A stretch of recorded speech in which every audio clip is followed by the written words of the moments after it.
Sometimes it takes a different approach to help you unlock your true potential. Capella University's game-changing FlexPath format helps you learn at your own pace and fit earning a degree into your life.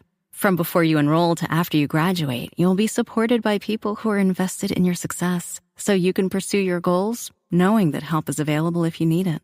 Imagina tu futuro de otra manera en capella.edu. Good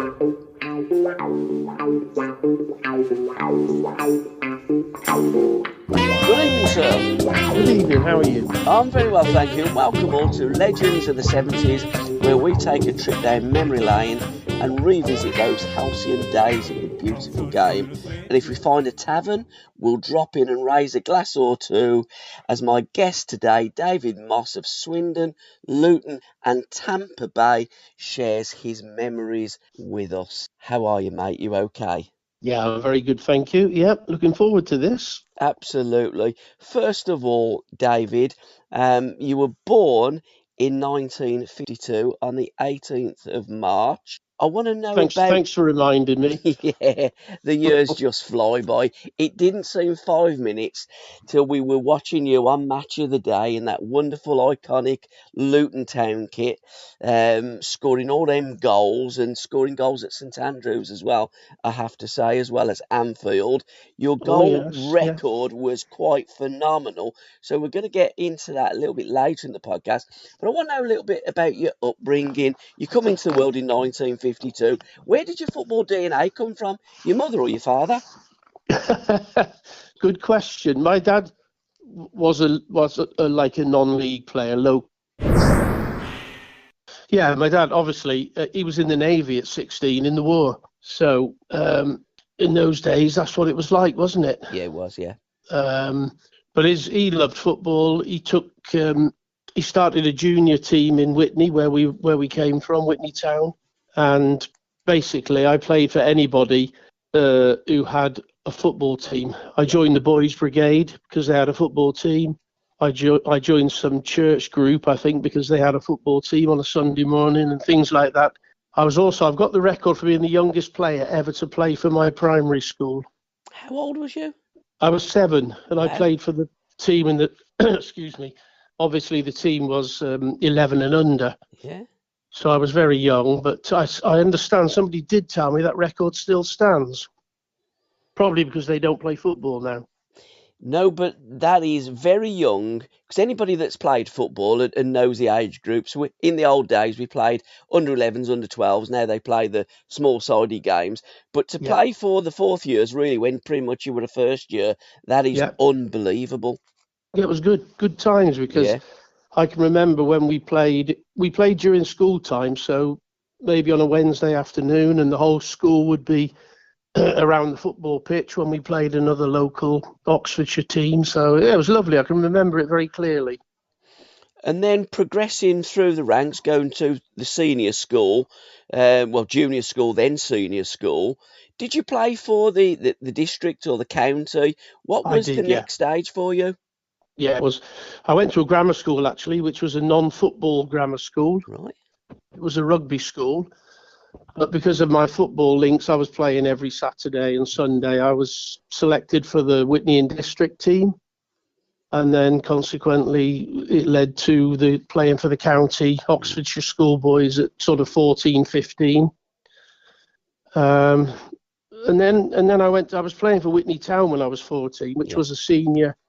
It's in the Hellenic League. I don't know if you've heard of the Hellenic League, but it's a very good, strong league down south, a physical league. And I was playing, first of all, I trained with them when I was 14, and I played for the first team when I was 15. Yeah. So I did start very young in all the sort of teams and groups that I played for. I was the youngest player. Again, that's quite incredible for a young 14, 15-year-old kid to be playing adult football. How did that complement the district and your Sunday team, etc., and what have you, playing for men's sides? It made it, I shouldn't say easy, but it made it slightly easier. Yeah. Because obviously the men's football in those days was very physical. but I loved playing for the district and the county, and we had some good players. And it was good times, But I can remember playing 4 times at a weekend: Saturday morning, Saturday afternoon for Witney Town, Sunday morning, Sunday afternoon for different teams. So we didn't care then in those days about tiredness or anything like that. We were young and fit. So was you scouted up from the county games? Because, when Yeah. you're playing county games, there's scouts all over the place. And it was Swindon or Oxford that you could have gone to. You chose Swindon because they were your boyhood club, wasn't they? Yeah, that's where, even though we lived closer to Mhm. Oxford, my dad used to take me to Swindon most weekends. Well, when we could. I went to all the midweek games and stuff, but if I wasn't playing, we would go to Swindon. But I was scouted by Tottenham when I was 14. Right. And actually signed schoolboy forms for them. Oh, okay. But it didn't work out there. I went up there for a week during the school holidays. Absolutely terrified me going up to London Bet and it did. staying, in digs and stuff. And I was actually happy when I was told that they weren't going to offer me an apprenticeship as it was in those days. I was quite relieved, to be honest. I bet you were 1952, so you're in that age group. What other players were around at that time that you played against, county or youth level? What was the? Can you remember any of the players?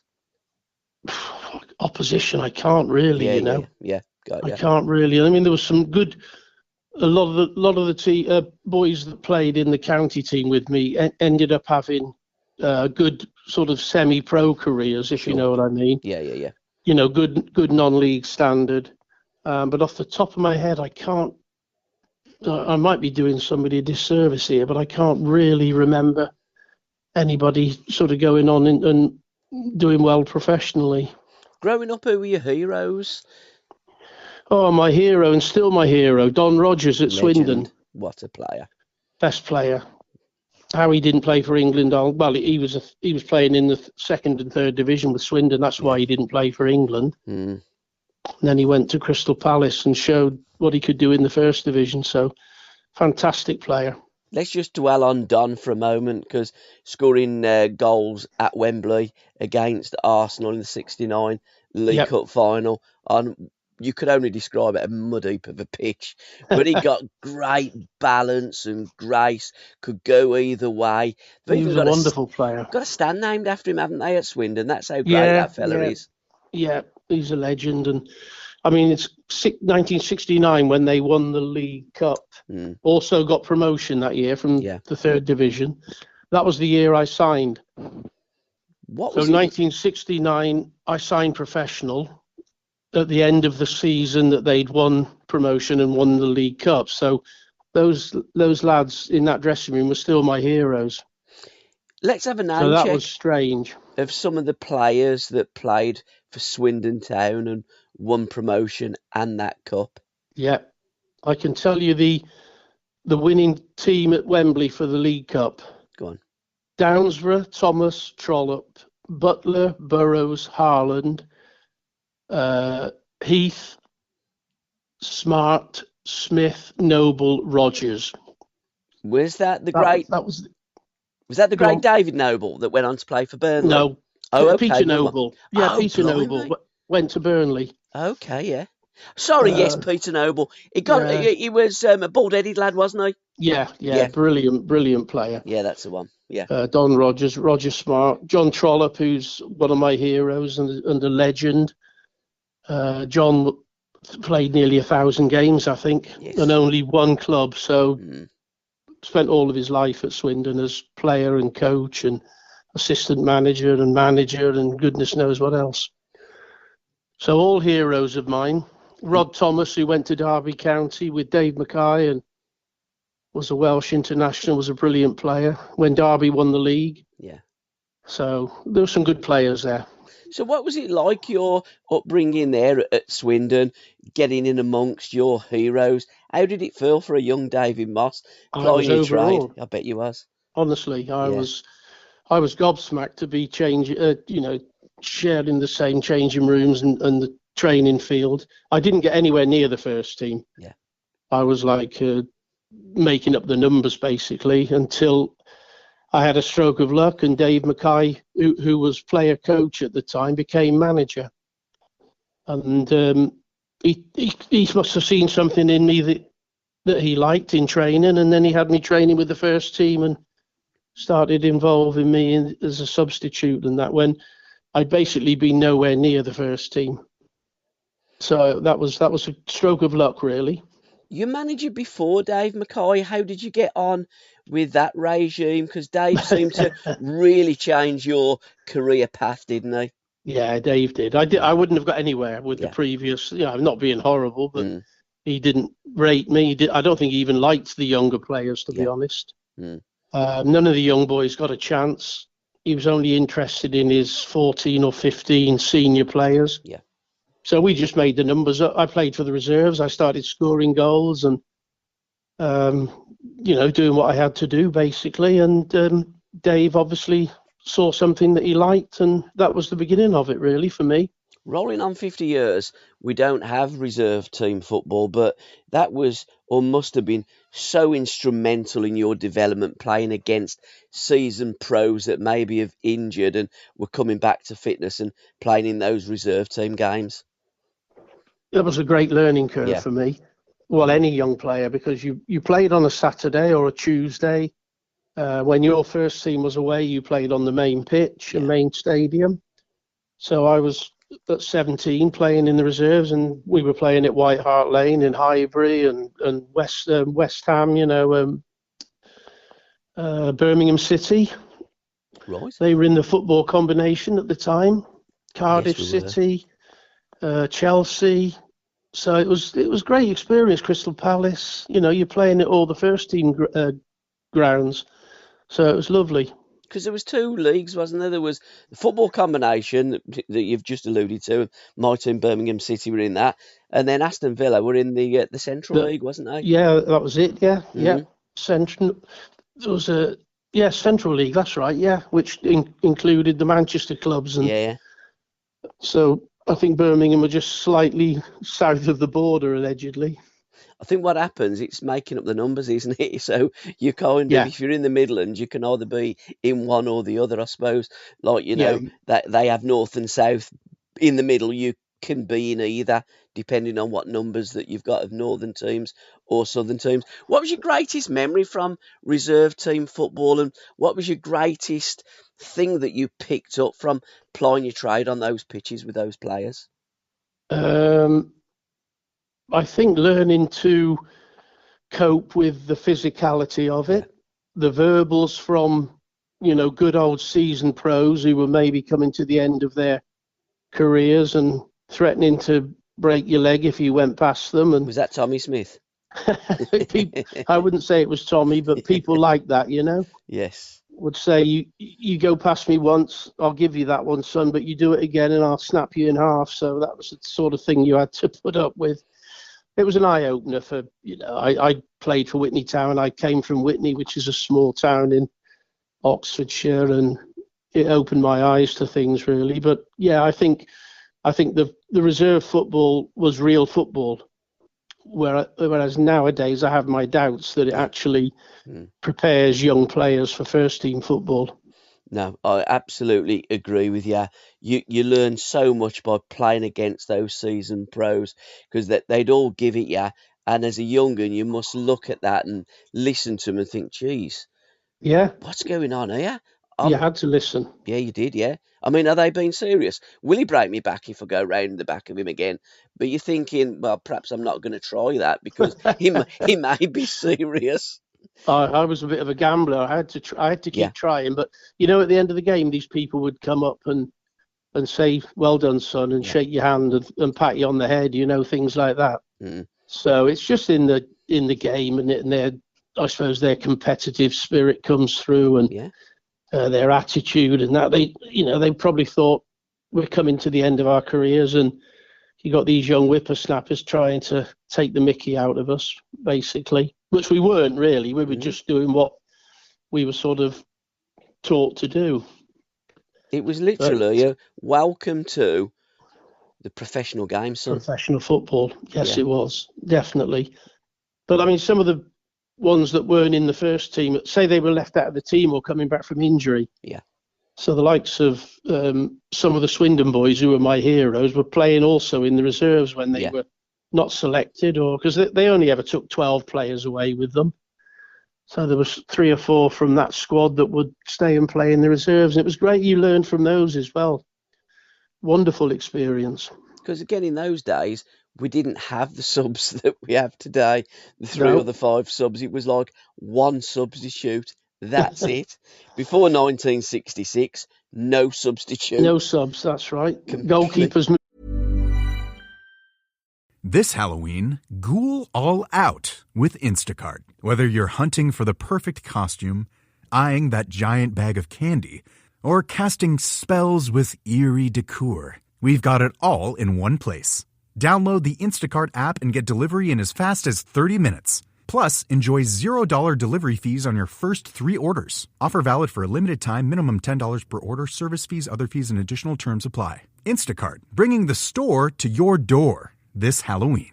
Getting engaged can be stressful. Getting the right ring won't be at BlueNile.com. The jewelers at BlueNile.com have sparkle down to a science with beautiful lab-grown diamonds worthy of your most brilliant moments. Their lab-grown diamonds are independently graded and guaranteed identical to natural diamonds and ready to ship to your door. Get $50 off your purchase of $500 or more with code LISTEN at BlueNile.com. That's BlueNile.com, code LISTEN for $50 off. Moving up front and when they got injured and somebody else going in goal. Yeah, I remember it well. You remember that Liverpool game well? You had 3 goalkeepers that day, didn't you? We did, yeah. Yeah. That must have been an extraordinary situation. And Kirk Stevens, the snooker player, it wasn't him, was it? It was Kirk Stevens that played for Luton Town that went in goal. Kirk, yeah, he was from Nuneaton, actually, Kirk. Oh, okay. He played for Nuneaton, and that's where David Pleat, who used to be manager of Nuneaton right, many years ago, and he knew Kirk from then, and he signed him for, I don't know, £10 or something ridiculous. Whatever it was a bargain. He did fantastic at Luton. So Kirk went in goal. Jake Finley was the goalkeeper. He was also from Villa. Yes, he was, yeah. Mm-hmm. And Jake got injured and did his ribs or something, and Kirk went in, and then Mal Donaghy went in the second half, and we still managed to get a point. Quite incredible, and got clapped off as well, didn't you, by the Anfield? Yeah, they were good. The cop and everything were fantastic. I think they appreciate good football, you know. Again, they were brought up with good football, and I think football fans in those days were more appreciative of the opposition and would give you a round of applause rather than hurl abuse at you these days. Who was the player or players or teams that gave you the most difficult games, David? I think when you played the likes of, when we got promotion from the second division, we were a good team, but I think when we got into the first division, it hit us really that this is a different level. So when you played Arsenal and Man United and Liverpool and Everton, they were too strong for us, but we had to learn quickly. Yeah. And we had a manager who could see this, and he strengthened the team with 3 wonderful signings, which Peter Nicholas, Mick Harford, and Steve Foster, the heart of the team, the spine of the team, and that kept us up basically. 3. Because we were getting bullied. We were getting bullied by, good players and top teams. And we would have gone down without those lads. 3 hard players as well. Very hard, weren't they? Yeah, a bit of experience as well. Yeah. But all good players. They could all play. Who gave you your most difficult game? Or what team did you, I wouldn't say fear playing against, but what team did you play against and you thought, you know what, it's always a difficult game, this one, here? Most games I played, Really? Especially in the first division. Yeah. I think the people that were tough to play against were the likes of John Gidman. Yeah, Giddy's great. Right back. And Gary Stevens at Everton. Yes. Because they were quick and they wanted to attack all the time. Yeah. They wanted to go on the overlap, and it was, oh my God, this is a bloody nuisance. They used to run past me, and I'd get a rollicking because he's run past me. And players like that gave me more problems than the ones that were just just defenders, basically. The ones that wanted to keep bombing on and attacking and annoying me. But you stepped up a level, you see, when you played against those teams in the First Division. There were some good players in League Two, but when you stepped up, it was noticeable. Your most luckiest and unluckiest ground that you played at? Oh, luckiest? Oh, that's a good shout. I'm trying to think where I scored goals away from home. Well, one of my favourites, obviously, is Anfield. Yeah. It's the only time in my whole career that I got a round of applause for scoring a goal at an away ground. And that was the Kop. It was a great goal, and it was it was a good goal, and it was in front of the Kop, and it was a fantastic response that I got. I couldn't believe it. I thought somebody had, been substituted, and they were clapping somebody coming on. I honestly, I was amazed, and that's the only time it happened to me in 500 odd games. But when you look back at that game and that goal in particular, it was a fantastic goal, wasn't it? Yeah, it gives me a lot of pleasure. And that pass, probably phenomenal. Probably, I wouldn't say it's the best goal I've ever scored, but it would be up in the top 5. What would be the best goal that you scored? I think I scored one against Sunderland, which was similar to that in as much that I had chipped it over the goalkeeper, but it was a little bit more. I had 2 or 3 defenders in front of me, so I had to sort of manipulate the ball a little bit and just move it half a yard to give myself a little bit of room to clip it over, and it sailed over the goalkeeper into the top far corner. So I think that would probably be up there with my best. Is that why you? I must just tell you one more. Yeah, go on. I scored a similar goal to the one at Anfield with a chip over the goalkeeper at Preston North End. Yeah.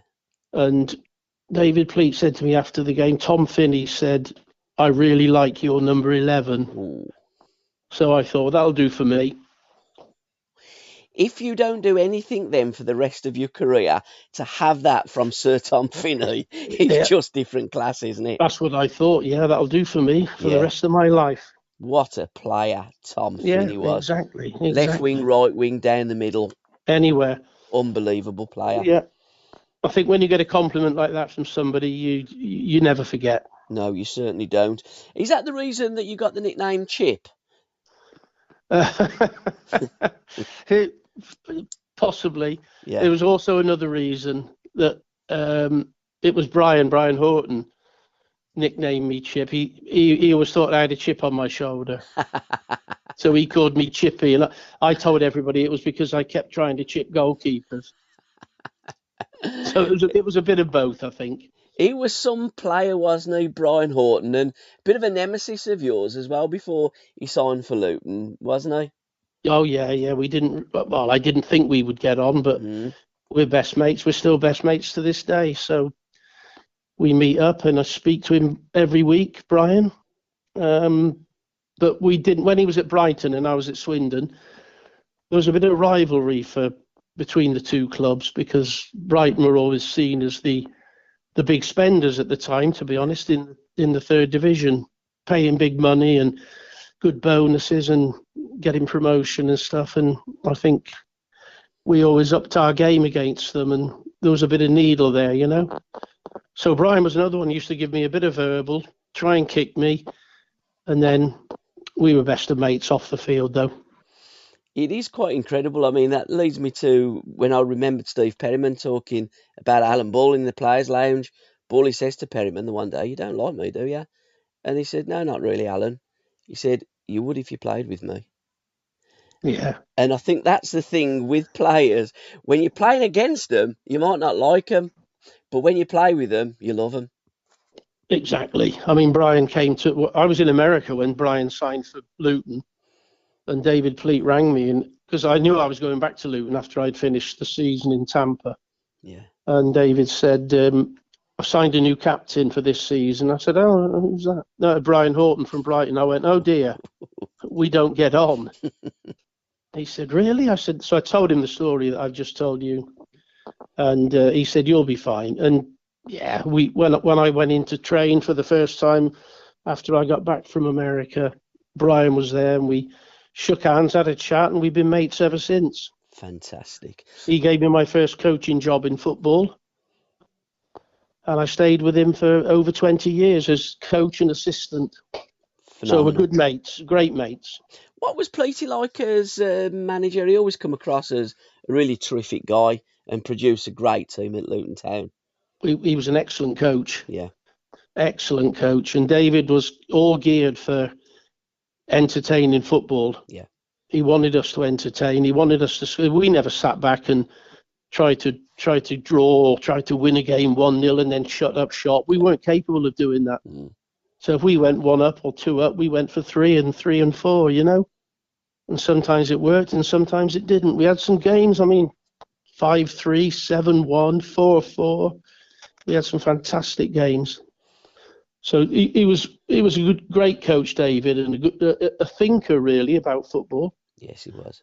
He's always thinking and tinkering and trying to make us better than that. But it was great times. He had a great media presence as well, didn't he, David Pleat?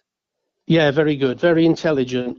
He's a deep thinker about football, and he was very passionate about it. It may not have come across in his personality as, you know, he wasn't as loud and vociferous as some of the managers and coaches, but he was very passionate about Luton Town. I think when you're intelligent, you don't have to do all that. Because he thought the game through, didn't he? And he put his ideas across to the media as us fans were watching Match of the Day. And I'm guessing he was similar in the dressing room and on the training pitch, putting his ideas across to you players. Yeah, he was. He was never ranting and raving, and he was, pretty calm about every situation, really. I mean, we got, like I said, when we first went up to the first division, we got some heavy defeats, and he would go, right, we know we can do better, but we move on. He wasn't one to dwell on things and worry about losing. We've got next week. We'll start again on Monday, and we'll get cracking, and we'll prepare for the next game. And that's what he did. He didn't dwell on things. I think he realised that going up in class into the first division, we were going to have some tough days. He always struck me as a manager that would focus on what you could do rather than some managers criticise you for what you can't do.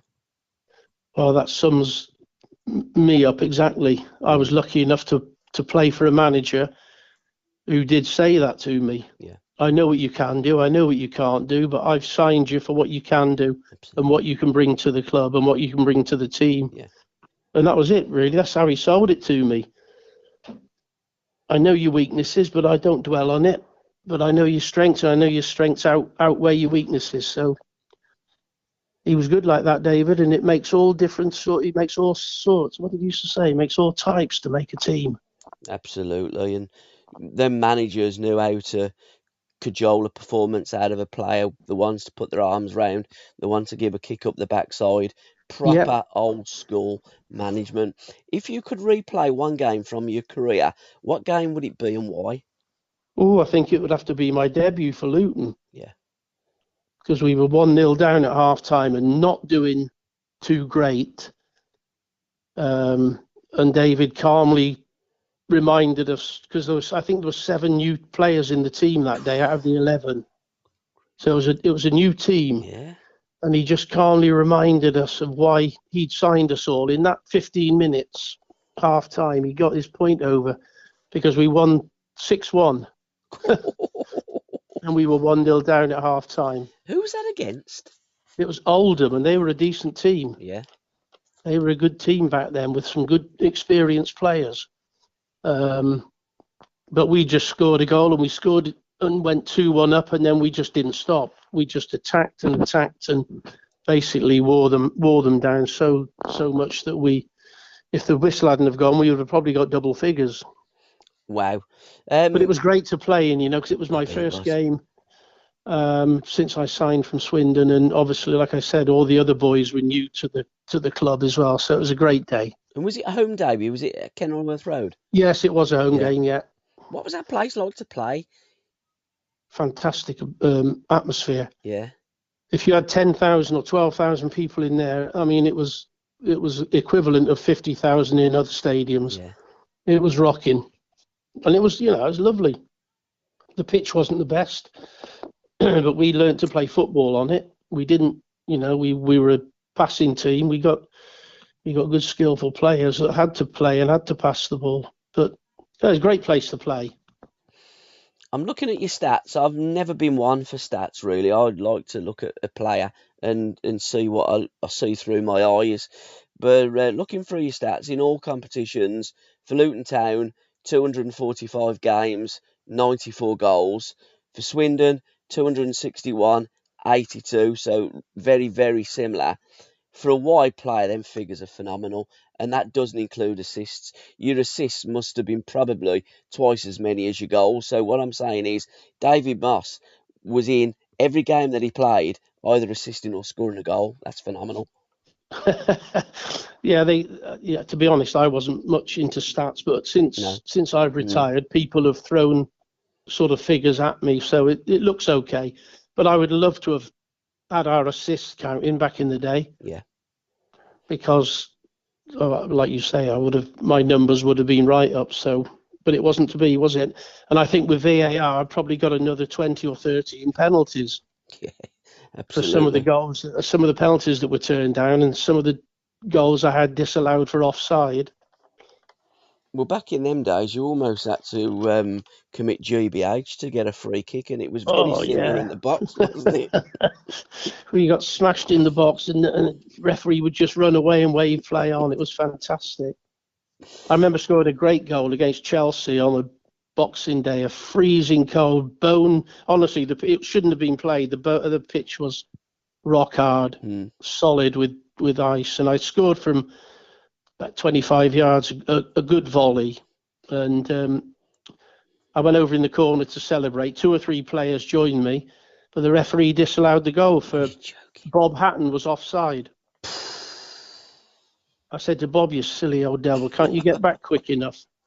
And while we were celebrating, Chelsea went down and scored.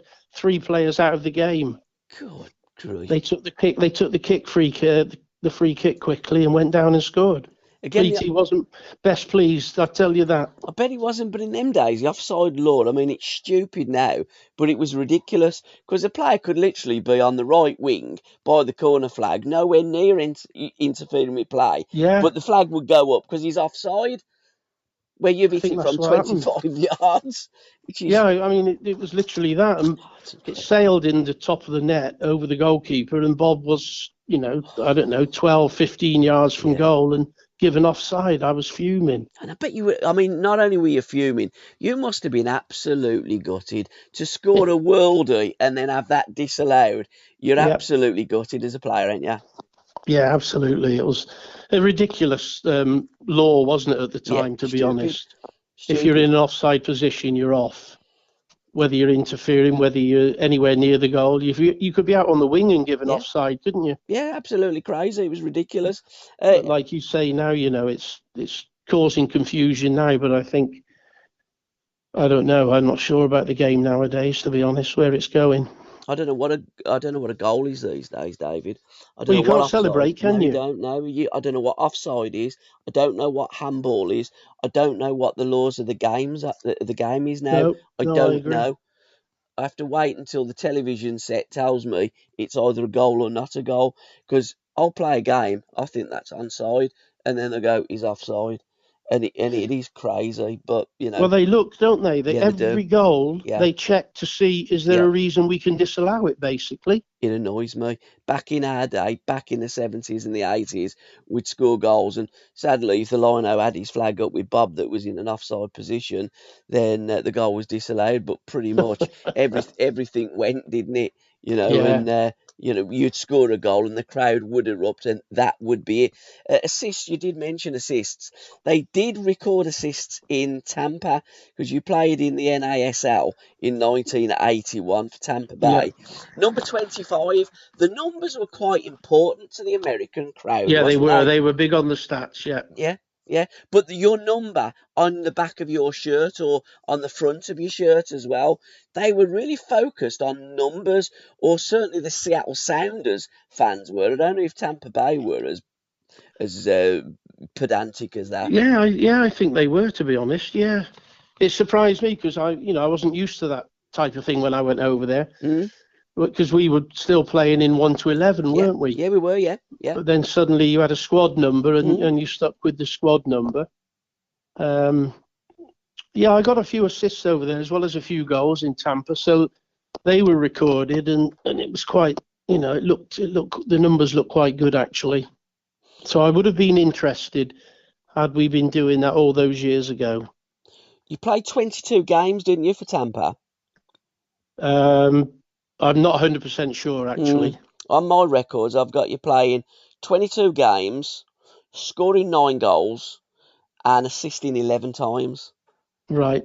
So you're looking at 20 goals and assists in 22 games. And I think I scored another 2 goals in a playoff game. Who was that against? Vancouver. The Whitecaps. They were a decent team, weren't Vancouver they? home. We beat them at home and we beat them away, and I scored in each game. But I don't think they were, because they were in the playoffs. I don't think they were recorded. How did you enjoy your time out there in Tampa Bay, and how did that move come about? Came out of the blue, really. We were playing up at Bolton Wanderers on the Saturday, and David Pleat said to me, I've had a phone call from Gordon Jago, who was the manager of Tampa Bay. Got ya, yeah. Whether you'd like to go and play out there and obviously come back to us after their season ends. And I was like, yes, of course I'm interested.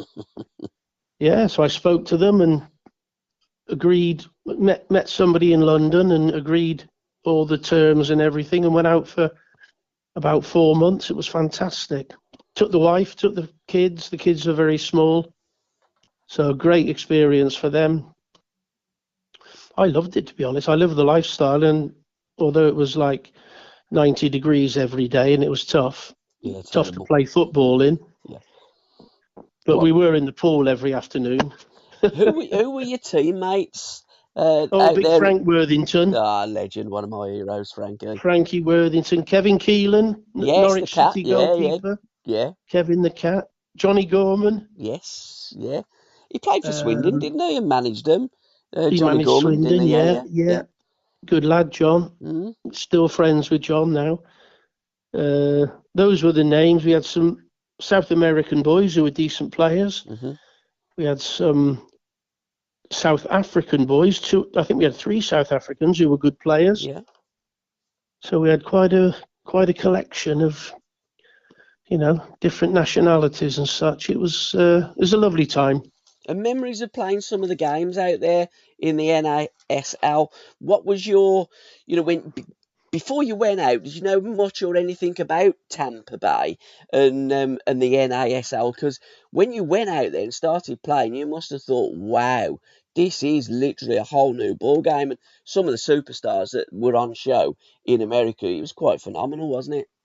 Well, it was a new ball game because there was an offside line, wasn't there? Yeah, there was, yeah. You couldn't be offside. I think it was a 30-yard line or something from the goal. You could only be offside in advance of that 30-yard line. I'm sure that's what it was. My memory's not great. So that was different because it made the pitch bigger. Yeah. Teams couldn't push up to the halfway line, So it gave you a little bit more space. Playing with Frank Worthington was absolutely wonderful. I always liked him as a player, but playing with him, I realised how good he was. Yeah. Fantastic player. And he was 33 then when Frank was out there, but his touch and vision and everything was brilliant. Playing in big stadiums, some of them like baseball stadiums and NFL stadiums, and that great experience. Playing on all-weather pitches or grass pitches. So it was a lot different, but very, very enjoyable. Did you play against Cosmos? Yeah, we had to play them in the playoffs. Yeah. And they beat us in Tampa. We flew straight up to their to New York after the game and played them in the week, and we beat them up in the Cosmos Stadium, and then we had to play a third game, which was also in the Cosmos Stadium, but they beat us in that, so we got knocked out. But yeah, good experience, all of it. Who scored the goal? Giorgio Canaglia. You know what? I think he might have got one. Yeah, Yeah, he he might have got generally one in the did, didn't game. He scored every game practically. And what a character he was, wasn't he, Giorgio? I mean, a night out with Giorgio and Frank must have been some event. I couldn't keep pace with Frank, that's for certain. Well, Frank always said before he went to Tampa Bay, it was Tampa Bay, but when he arrived there, they called them the Tampa Bay Rowdies. That was just a party he went to, I think. What a Yeah. player, what a talent, and what wonderful memories. If you could revisit a season that you played during your career, what season would it be, David? Probably my second one at Luton in the second division, and I got 24 league goals that year. Mm-hmm. That was, although I got 20 a couple of times at Swindon, I think 3 times possibly. I thought that was a bit special because the second division in those days with, Sunderland and Newcastle and Queen's Park Rangers, and it was a good league. It was a good league. So that pleased me. Birmingham City were a big club at the time, weren't they? Yeah, decent. We were decent. That second division had some great teams. Yeah, it was a good league. Well, you got the first division in old money and then the second division, and they were both good levels and good leagues of football. Talk to me briefly about your promotion season, because you were champions in 81, 82, and you then played in the first division. In the first division, yeah. We got the previous 2 seasons we'd gone close. I think we'd finished 4th when we looked like, going all the way. We just faded a little bit. Previous to that, I think we finished 5th, and the same thing. We started really well and then tailed off. And then I think David himself said it in an interview. He felt that we were ready in that last season to go all the way, and we did. To be fair, we won it quite comfortably in the end. But it was a great season. I mean, we had some damn good players, to be honest. The likes of Ricky Hill and Brian Steen in that division. Brian Horton, excellent. Mal Donaghy, superb players. Kirk Stevens. So we had a really top class team. And to be fair, once we got our noses in front, every game became like a cup final. Really, everybody wanted to knock us off our perch. I know we lost 4 matches that season.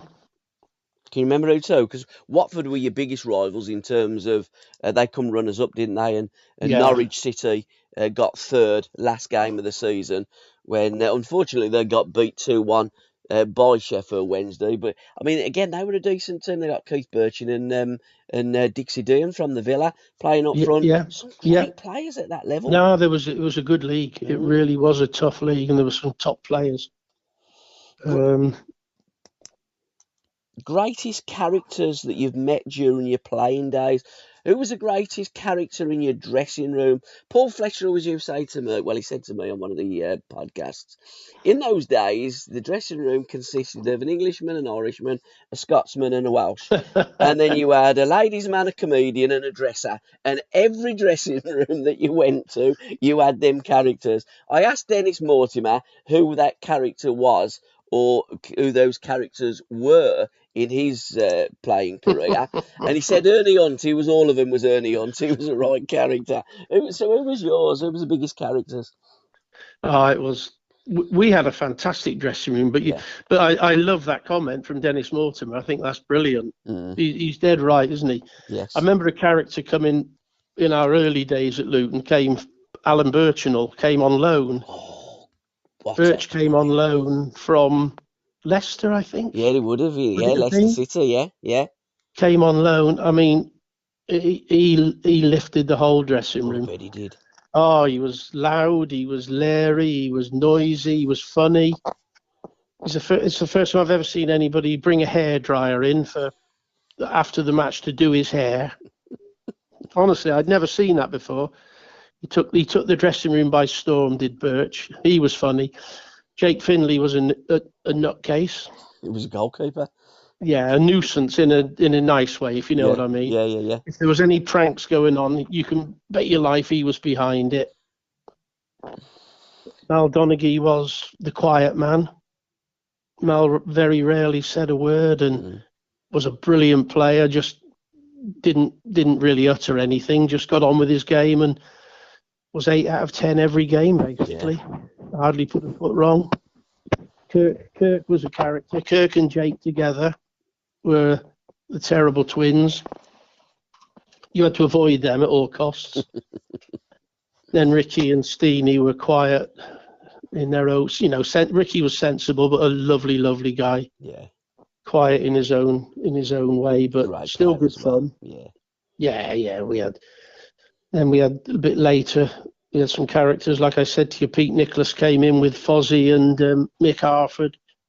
Big characters in their own right in the dressing rooms. Sort of took hold of the dressing room basically in a good way and made sure the club stayed up. So, how hard was Mickey Harford?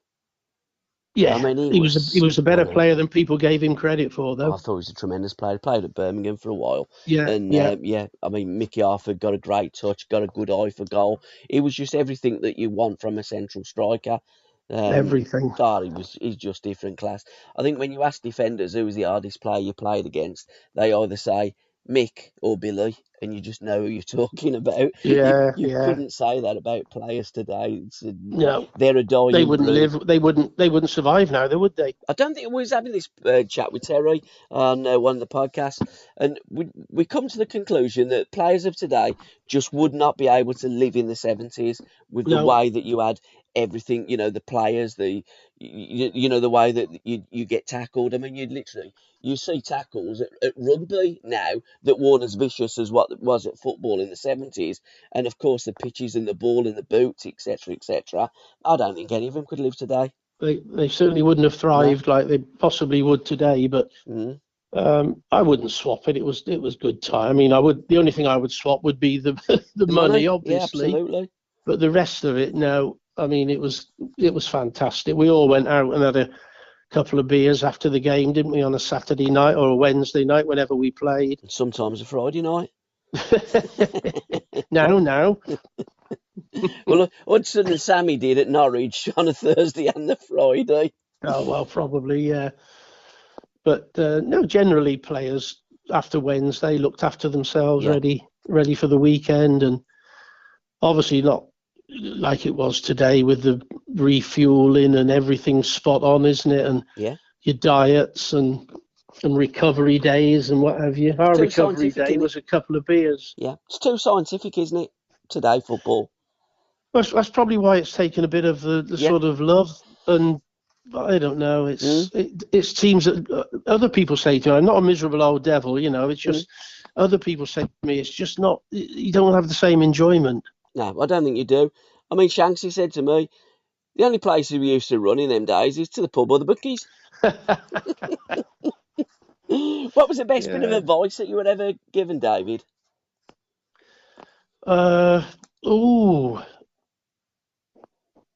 don't know. Let me have a think. I think there was a guy, when I went to Swindon, first of all, a guy called Maurice Owen, who was a Swindon legend. He was a player. He ended up doing everything. I think he was at the club for about 50 years, but he scouted, and he's the one that took me to Swindon. Right. And he just said, because I used to speak to him when I wasn't getting anywhere near the first team, and say, I don't think I've got a chance. The manager obviously doesn't like me or doesn't rate me. And he just used to say to me, just be yourself. Yeah. Don't try and be something else, which similar to David Pleat, I know what your strengths are. Don't try and prove you've got, I know you've got weaknesses, but don't think you haven't got weaknesses. Be who you are and play to your strengths. And that's what Morris was saying to me, basically. Just be yourself. The reason you were signed was because you've got something, and you've got to show the manager or whoever the manager is yourself. And I thought, I'm not going to try and change. No. I just want to be Don Rogers. That's all I want to be. Away from the game, what did David Moss do in the 70s and the early 80s? I Like went into coaching when I finished playing. yeah, I mean during your playing days. Well, what did we do? What was you do? Like TV programs? What TV programs was you watching? Minder, Oh, for the old, instance. yes, stuff like that. I loved it. Yeah, I don't know if I can mention it nowadays, but Benny Hill, brilliant. I used to love it. But yeah, Minder and Top of the Pops and things like that was all the old TV stuff. It was great. But I was, I had a young family, and I had a lot of time with the kids when they were growing up, particularly as a player in those days, because we had finished training, and I was usually home by about 1 o'clock or something, and you'd spend time with the kids or pick them up from school or take them out somewhere if the weather was nice. So yeah, it was good times. It was good times to have a young family, I think, as well, Yeah, I would because agree. you could get time with them. When I became a coach, and it's 7 days a week, and it's basically 24/7. So luckily, my kids were sort of growing up when I ended up coaching and spending a lot of time away and nights out scouting. And, in those days, the coach and manager did everything. Yes. There's no warm-up guys. You did the warm-up if you were the coach. You did the coaching sessions. You went scouting the next week's opponents, or you went scouting to watch players, and that's what you did. Now there's jobs for everybody, isn't there? Yeah, there is even sleep coaches and stuff like that in the modern Well, you game. name it. Quite ridiculous. I've heard warm-up and warm-down people. It's incredible, isn't it? Yeah. It I mean, is. surely one can do the two jobs. Well, you would like to think that they'd be able to do both, but you never know in this modern game. And I find it amazing. I do as well. I think it's quite unbelievable. Top of the Pops, who's your favourite artist? What music was you listening to? Oh, well, I like the dancers on Top of the Pops for a Didn't we start. all? Pan's People. Pan's People. Yeah. Who did I like? I like the old usual stuff. I liked Slade and Rod Stewart and people like that. I actually loved Kate Bush, believe it or not. Yeah, what an artist. Wuthering Heights. Back in the day, yeah, brilliant. I loved all that. But before that, I used to love the Tamla Motown stuff, Tremendous, yeah. From the 70s, and I loved all that. What's the most prized possession that you have from you received from your playing days? Because again, shirts. A lot of players give the shirts away, give caps away. Amazing that you never got an England cap. Do you know what? We didn't even get a shirt. Did you not? No, because in those days, believe it or not, I've told this story and people didn't believe me. At the end of the season, the shirts were all collected in, and the reserves and the youth team wore them the next season. Blimey. So you couldn't get rid. I can remember when we got promotion. We clinched promotion at home to Shrewsbury, and the old kit man at Luton, George Rogers, bless him, he told us as we were going out to sort of wave to the crowd and stuff, don't be giving your kit away, don't be giving your shirts away, the reserves are having it next season. That put a dampener on it, to be honest. I've got some awards that I treasure, like Player of the Year and stuff like that from Luton and Swindon, and I've got PFA Team of the Year medals. I've got 3 of those, which I'm really honoured to have, where the pros vote for the best players in that division. So I've got 2 from the 2nd division and 1 from the 3rd at Swindon, 2 from Luton. So yeah, things like that, nice individual things that I can keep in the cupboard. Because that's the highest accolade, isn't it? Fans can vote for the favourite player. Yeah, your manager can vote for his player. But when your peers are voting you as the best player in that position, in that team, that is just different class, isn't it?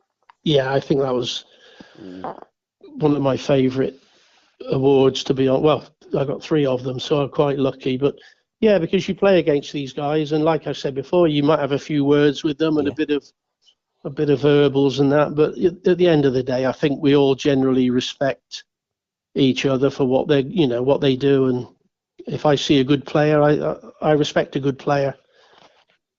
Absolutely. And I think it's nice to get recognition from a fellow pro, definitely. Absolutely. If you could have a one-to-one beer with anybody, dead or alive, who would it be with and why? Oh, Ian Botham. Oh, right, okay. Because I love my cricket. Yeah. And he was a legend about the same time that I was playing football, wasn't he? Yeah. 70s, Yeah. 70s and 80s. So he was one of my, because that was my passion out of football. That was my passion, cricket. So I would love to have sat down with a couple of beers and spoken to both of them. I thought that would have been a very interesting evening. I think it would. I mean, imagine Giorgio, Frank, and Ian Botham. That would, and chucking Viv Richards as well into the mix. What a night that I would wouldn't be. have survived that, would I?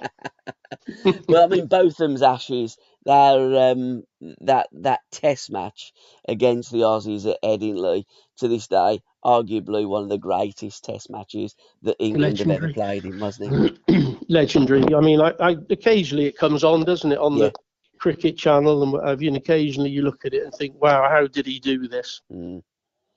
I just thought he was a character as well. He wasn't just He was, wasn't he? because Beefy. at the time, it was like a gentleman's game, wasn't it? Cricket with the Yeah, they're all snobs. the ECB and MCC and everything. But he was he bucked the trend, didn't he? He certainly did. I mean, it was the old school tie to a large degree. It still is, but Beefy went in there and he turned the pavilion into a dressing room, didn't he? Yeah, definitely. Really. I mean, what a character.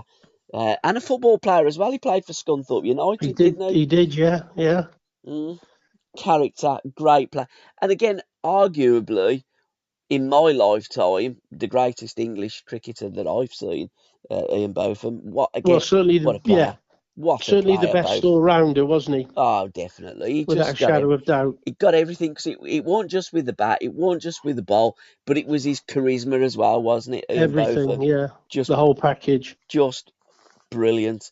If you wasn't a football player, what would you have become? Whew. An accountant. My dad wanted me to be an accountant.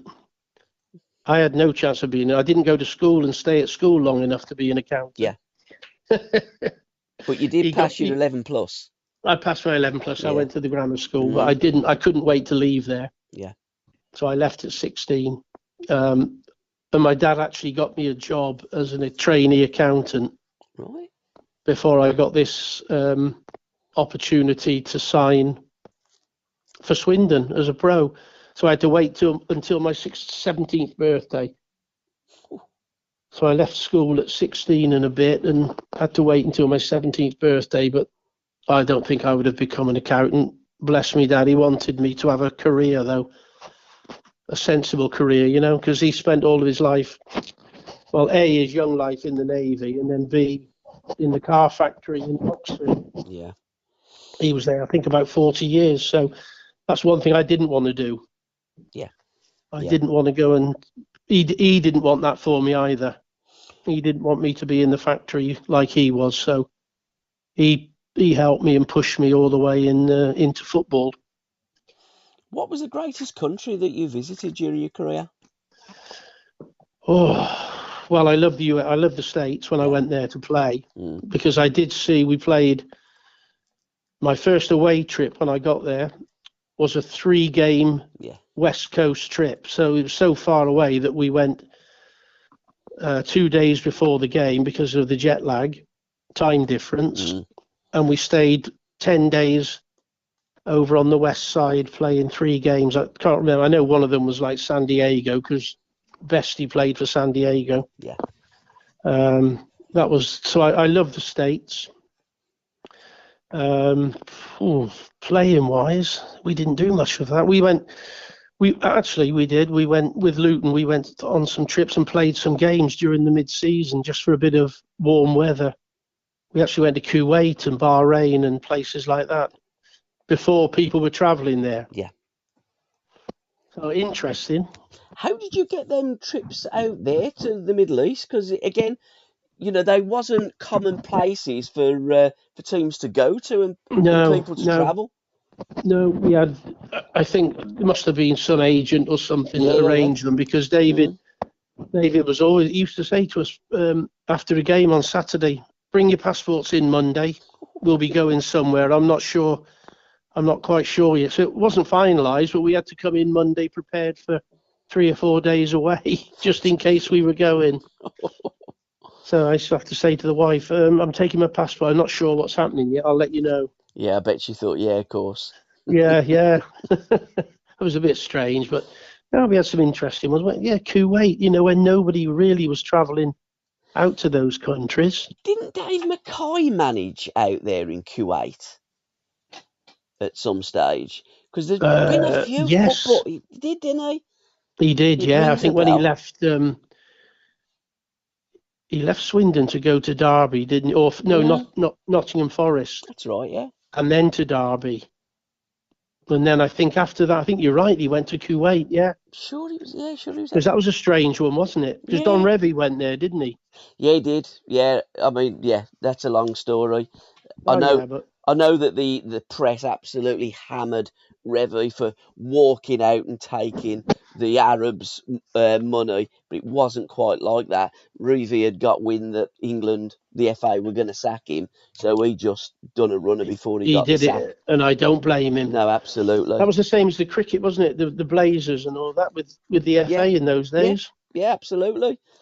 You know that So yeah, they're going to stab you in the back, and the front as well if they can. So if you can put one over them before, as Reevy did, fair play and I don't blame good him luck. No, I one don't. bit. No, I No, don't. not one little bit. But again, the media will get behind it and they'll absolutely hammer you. Oh yeah, But that yeah, wasn't the case. As you players know, the media says one thing, reality is yeah. totally different at times. Yeah, you never believe. I certainly never believe 100% what I'm reading anyway. I believe I try nothing not I to read. read nowadays, to Nah, be honest. I believe nothing I read, and I'm looking at things and I'm believing little that I see, especially if it's on social media. What Oh, God, yeah. what was your biggest if only moment? Me and Al do a program, My Life, My Music, and we always talk about the if onlys. What's your biggest if only moment? Oh, if only. Or maybe Villa Park in 85 Okay. when we lost to Everton in the semi-final of Yeah. the FA Cup. Yep. I mean, I was coming to the end of my time at Luton anyway, so David was starting to build a new team. That would have been a nice way to go. If only Yeah. 4 minutes to go, Kevin Sheedy scored a free kick. We were winning 1-0 with 4 minutes to go, and we lost in extra time. Everton beat us 2-1, and they went on to win the cup. So maybe I would have played at Wembley. That was one of my ambitions as well from a young age. So I suppose that would have been if only we'd have hung on for another few minutes. And again, that was the thing about the FA Cup. It was every boyhood dream, wasn't it, to play Yeah, at Wembley? yeah, Okay, the first division, yeah, but these days it's get fourth place in the Premier League rather than an FA Cup appearance. I mean, yeah. that's never right. No, not at all. I do think this last year or two it's slightly changing back where the big teams are taking the FA Cup a little bit more Yeah, they have. seriously, Yeah, they have. and To be they're fair, putting the stronger teams out. yeah. But for a few years, I thought it was terrible the lack of respect it was given, Mm. because it's a great competition. Where can Maidstone go and knock out a team top of the championship in the FA Cup? Only in England, isn't it? Yeah, absolutely. Well, Well, yeah, England, probably, Scotland, I probably, suppose, probably, but. probably France as well. If I'm honest, with that Cup de France, they Yeah, they but they play all over there's the never place, don't been. they? Yeah, but it's never. It's like in La Liga, isn't it? The cup over there. They're not as interested in it as No. we were with the FA Cup. The FA Cup was historical. Yeah, and particularly in Everybody the wanted. 70s. When you Yeah, look at Dickie Guy at Wimbledon when they played Leeds, you look at Sunderland winning the FA Cup final against yeah, Leeds that's what I United, mean. and Yeah, Colchester knocking out Hereford and Newcastle. It is iconic, and yeah, what a competition I think it's that is. brilliant. Absolutely. That would be. I mean, it was. I'd love to have played at Wembley. It would have been my ambition Yeah. when I was very, very young. play in a cup final at Wembley, but it wasn't to be. So that would be my if only moment. And I finally, haven't got a lot of regrets, to be honest, No? from playing. I had a decent length of career as well. you had a great career. So, I was pro for 17 years, which is a good run, really. It's a And then fantastic I run. paid for it because I've had a new hip since then. Unfortunately, that's the way with players of yesteryear on different, well, probably on some of them the second or the third knee, second hip. It's all them pitches that you played, the stick that you took, and the cortisone injections that you had to have Oh, to God, get you we onto had a football some. pitch. Yeah, we had some of those. Yeah, Just stick a needle in it so you can't feel it. yeah, literally.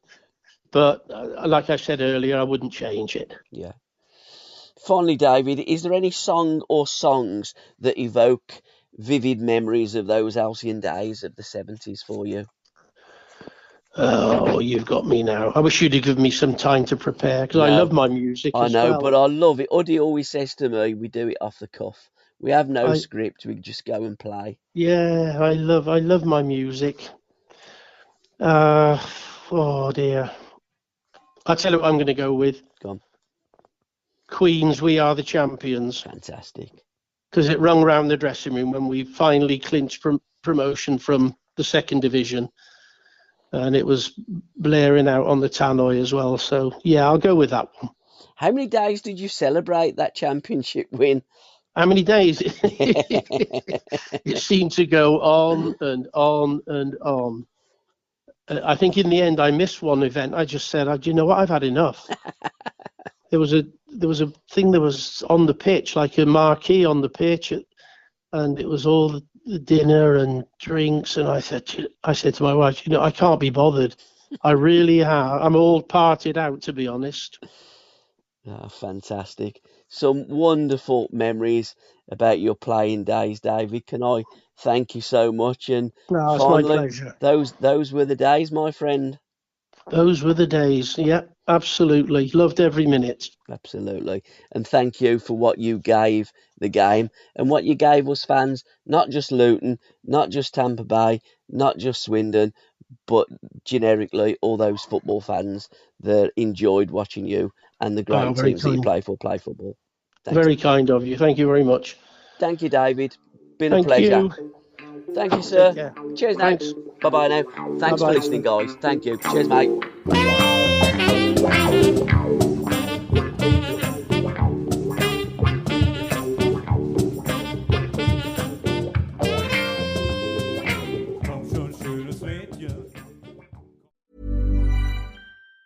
Professionals spend nearly half the work week on written communication, so focus is important. With Grammarly as your AI writing partner, focus and quickly get through work with relevant real-time suggestions. And it works across 500,000 apps and websites, so you can sound more confident and persuasive wherever you write. 93% of professionals report that Grammarly helps them get more work done. Download Grammarly for free at Grammarly.com/podcast. That's Grammarly.com/podcast.